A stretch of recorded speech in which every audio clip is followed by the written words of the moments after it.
About 3 years ago, we had the opportunity at Cargill Animal Nutrition. We do an annual fund drive, and from that we select what we call community partners, and they can be from a variety of charitable organizations.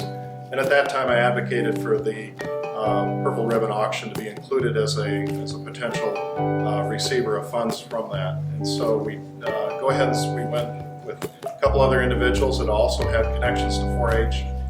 We put together the application and placed that into consideration for the funds.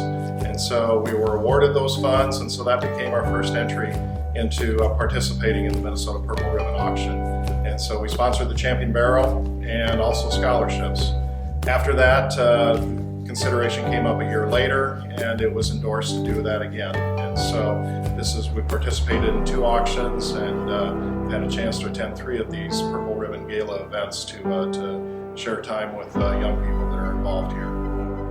It was really interesting because we were invited before we had actually sponsored an animal, and so we sat with the young family that had exhibited the Champion Market Lamb. And so 4 kids, the oldest of the 4 kids had exhibited the animal, and the other 3 were there as well.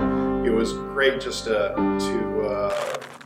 watch the passion that these kids had for livestock, and they were involved in lambs and market pigs, and a couple of them had breeding heifers, and so they had full-blown projects that they had on their farm in southwestern Minnesota, and so it was just fun to catch up with them.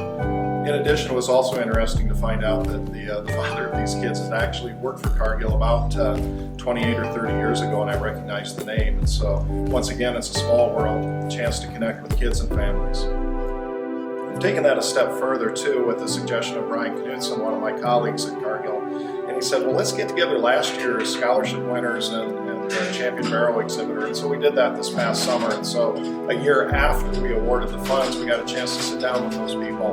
And it's just fascinating to hear about them, hear about what they're doing and where they're going. A young lady that's going to graduate in 3 years, planning to go to Texas Tech and do a master's degree in ruminant nutrition.